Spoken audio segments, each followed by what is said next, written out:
Nous sommes le 6 juillet 1885. Louis Pasteur inocule le tout premier vaccin antirabique à un garçon de 9 ans, mordu 14 fois par un chien enragé. Ce jour-là, il ne sauve pas seulement un enfant, il change le cours de la médecine. Pourtant, 140 ans plus tard, au pays de Pasteur, l'hésitation vaccinale demeure un défi permanent. Bienvenue sur Parole de médecin, le podcast du Conseil national de l'Ordre des médecins qui vous propose des conseils croisant les dimensions juridiques, déontologiques, techniques et communicationnelles pour mener à bien votre mission de santé publique. Cette première saison sera consacrée à la vaccination, un enjeu majeur de santé publique, en constante évolution et qui demande d'adapter vos pratiques. Je suis Charline Delafontaine, journaliste spécialisée en santé. À mes côtés, tout au long de la saison, les docteurs Hélène Armand-Hiché et Sidney Seban, respectivement médecins généralistes et pédiatres. Tous deux sont élus de l'ordre et co-auteurs d'un rapport destiné à vous accompagner sur la vaccination, pour argumenter vos décisions, orienter vos conduites, documenter vos actions et harmoniser les pratiques sur le terrain. Dans ce premier épisode, nous avons choisi de nous pencher sur cette question centrale exprimée tant par les patients que par les médecins eux-mêmes. Mais pourquoi donc le calendrier vaccinal change-t-il aussi souvent ? Pour en saisir toute la portée, rien de mieux qu'un cas concret. Docteur Seban, en tant que pédiatre, quand et comment cette question vous est-elle le plus souvent posée ? Bien, il faut imaginer la scène. Alors vous avez Léo, bientôt 12 ans, il adore le foot, les jeux vidéo. Et puis ses parents, comme beaucoup, pensaient avoir tout compris au vaccin après ses premières années. Mais aujourd'hui, en fait, en découvrant une lettre du collège, sa mère tombe sur une surprise. 3 vaccins sont censés être prévus. Alors que pour son grand frère, qui a aujourd'hui 19 ans, seule la diphtérie, tétanos, coqueluche et polio étaient recommandés. Alors pourquoi tant de changements, se demande-t-elle ?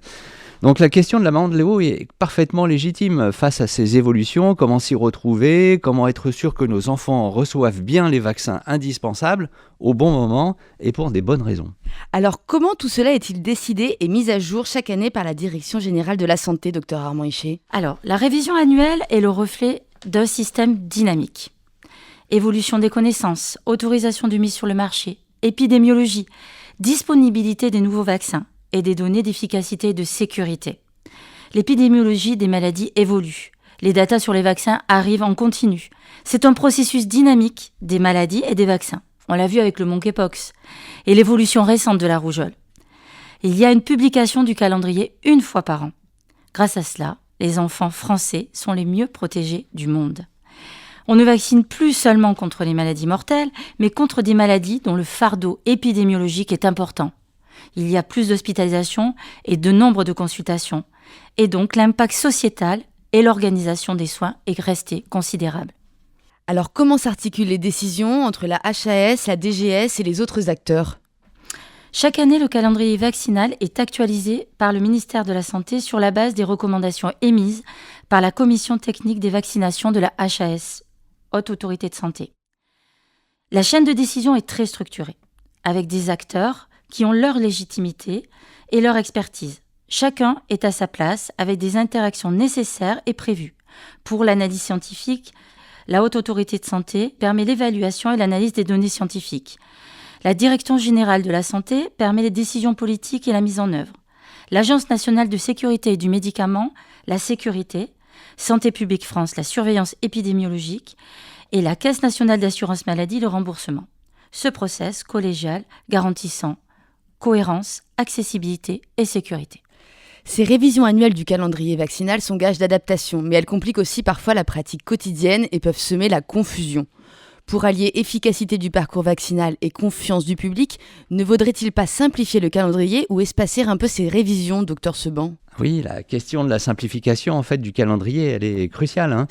Il faudra simplifier, soit en réduisant le nombre de doses pour certains vaccins, en prenant en compte bien sûr de nouvelles combinaisons, sans compromettre l'efficacité de ces combinaisons. Donc l'enjeu, c'est à la fois d'améliorer l'acceptation, moins de doses, donc plus d'adhésion, et de simplifier aussi la logistique, voire de limiter aussi les coûts, dans une période qui est relativement contrainte. Pour ce qui est d'espacer les révisions, sur le deuxième point de votre question, donc ça dépend. Il faut avoir en tête que l'adaptation en temps réel, ça sauve des vies. Les modifications du calendrier ne sont pas des caprices. Elles répondent soit à des urgences sanitaires réelles. Par exemple, en 2025, la vaccination contre les méningocoques A, C, W, Y et B est devenue obligatoire pour les nourrissons en raison d'une recrudescence alarmante des méningites graves. Donc n'oublions pas que les virus et les bactéries ont leur propre agenda. Il nous faut donc réagir quand c'est indispensable. Attendre plusieurs années pour ajuster les recommandations aurait été, en fait, ici, irresponsable. Donc la science, elle avance, les maladies, elles évoluent et le calendrier doit s'adapter pour protéger les plus exposés et les plus vulnérables. Enfin, il faut garder à l'esprit que la simplification doit tenir compte des spécificités nationales, nos couvertures vaccinales, le degré de notre immunité collective. En plus, il faut accumuler des données suffisantes d'efficacité ou de sécurité pour que ces évolutions puissent être tangibles.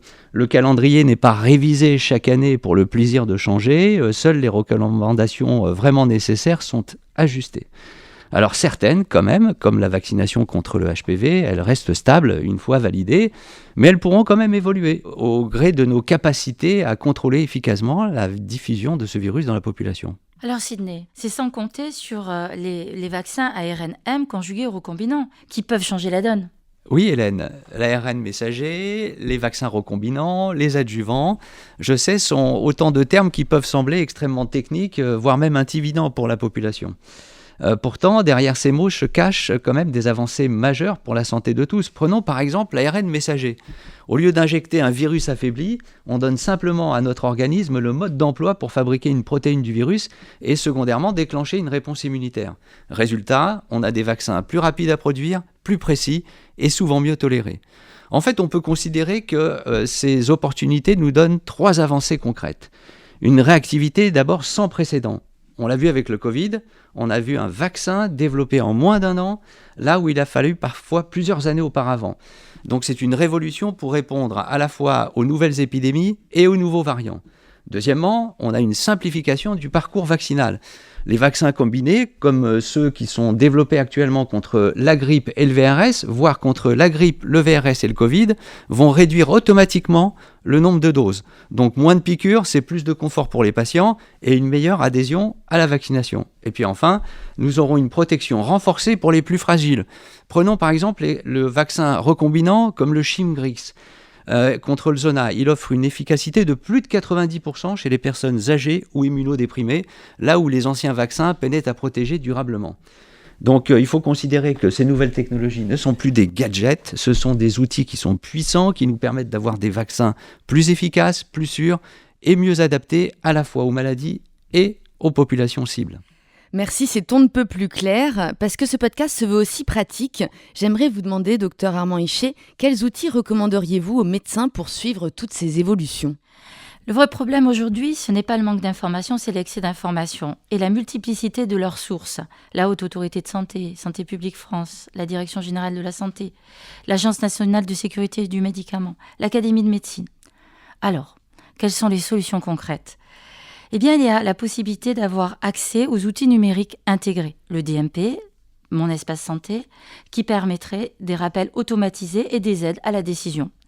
La formation initiale et continue au travers du DPC qui soit ciblé. Et faut-il harmoniser le calendrier européen ? C'est une belle question. Le besoin d'un langage commun doit être simple. Qui, quand et combien de doses ? Il faut expliquer la vaccination aussi pour les publics cibles. Les nourrissons, les ados, les femmes enceintes, les seniors, les immunodéprimés. Et pourquoi pas une météo des virus ? Et puis favoriser le testing, ça c'est un élément de dialogue avec le patient ainsi que celui d'une surveillance épidémiologique locale. L'usage de ces recommandations permet aux médecins d'aider les familles et de s'y retrouver, l'objectif consistant à rendre le bon choix vaccinal évident dans le parcours de soins. Avant de conclure, abordons un dernier point et vous me voyez venir, docteur Armand Hichet. Il s'agit des nouveaux vaccinateurs et du renouveau des lieux de vaccination. Ces réformes viennent-elles redessiner ce qui était jusqu'ici le précaré des médecins ? Eh bien, on voit qu'il y a un élargissement des compétences avec de nouveaux effecteurs. Des pharmaciens, les infirmiers, les sages-femmes, les étudiants de 3e cycle en médecine, les biologistes constituent aujourd'hui un levier d'accessibilité et facilitent le rattrapage. Cela renforce le réflexe vaccinal. Et puis, la vaccination hors les murs, qui comprend les collèges, les maternités, les centres de vaccination et les cabinets médicaux. Mais alors nous, les médecins, on en est où, Hélène ? Eh bien, on peut imaginer que les médecins se dotent d'un certain nombre de doses dans leur cabinet et que la vaccination devienne une vaccination d'opportunité. Parce qu'il connaît les antécédents, les allergies, les comorbidités, le traitement de ces patients, le médecin reste le coordinateur du parcours et il est en lien avec les infirmières libérales, les biologistes et les pharmaciens. Mais c'est aussi un enjeu d'équité territoriale pour la vaccination. Il y a une hétérogénéité des centres de vaccination sur les territoires, notamment dans les territoires ultramarins. C'est donc nécessaire d'aller vers. Sans coordination, le risque, c'est la dilution de la responsabilité et c'est la fragmentation du message. Donc la formation doit donc toucher tous les vaccinateurs et l'outil de traçabilité demeure indispensable. Prenons l'exemple de la vaccination HPV dans les collèges, qui s'est révélée très efficace dans la mesure d'une supervision médicale de la traçabilité. Donc, docteur Seban, si je comprends bien, ce qui compte, c'est que le suivi soit préservé ? En fait, est-ce que vous savez ce qui fait notre force à nous, les médecins ? La connaissance ? Pas tout à fait. En fait, ce qui fait notre force, eh bien, c'est la confiance. Toutes les études le montrent, nous sommes les professionnels en qui les Français ont le plus confiance pour parler de vaccination. Et puis, aussi, on a un autre avantage, on connaît nos patients, leurs antécédents, leurs fragilités, leur famille, leur contexte de vie, leur environnement. Donc c'est un atout formidable pour adapter en fait la vaccination à chaque situation. Et puis il faut aller un peu au-delà des chiffres. On nous parle souvent des taux de couverture vaccinale, de pourcentage, d'objectifs à atteindre. Bon, c'est important, bien sûr. Mais ce qui compte vraiment dans notre consultation, c'est la cohérence de notre discours avec l'intérêt singulier du patient. C'est notre capacité, en fait, à rendre les choses extrêmement compréhensibles. Alors, comment faire ? Je vais essayer de vous donner quelques petites pistes. On peut déjà questionner. Commencez toujours par qu'est-ce que vous savez sur les vaccins, qu'est-ce que vous connaissez des maladies, qu'est-ce qui vous préoccupe.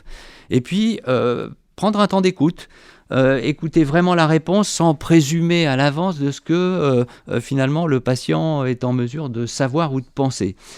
Deuxième aspect, hiérarchiser. On ne peut pas tout faire en une seule fois.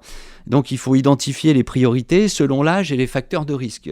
On n'a pas la même attitude vis-à-vis d'un nourrisson qui serait né prématuré, vis-à-vis d'une personne diabétique ou un adolescent en bonne santé. Donc les priorités vaccinales ne seront pas forcément les mêmes. Troisièmement, on peut contextualiser, expliquer pourquoi c'est maintenant, pourquoi ce vaccin est important pour ce patient dans son contexte. Votre fille, elle entre au collège, eh bien c'est le moment idéal pour le vaccin HPV avant qu'elle soit exposée. Vous êtes enceinte, ce vaccin protégera votre bébé dès sa naissance. Et puis dernièrement, il faut accompagner, on ne va pas s'arrêter juste au moment de l'injection. Il faut expliquer ce qui peut se passer après. Quand est-ce qu'il faut revenir, pourquoi la protection est importante pour toute la communauté. En gros, il faut transformer en fait une adhésion individuelle en sens collectif. C'est essentiellement donner du sens avant de donner des doses. L'importance du dialogue encore et toujours. Hélène Armand-Hichier, Sidney Seban, merci pour ces éclairages.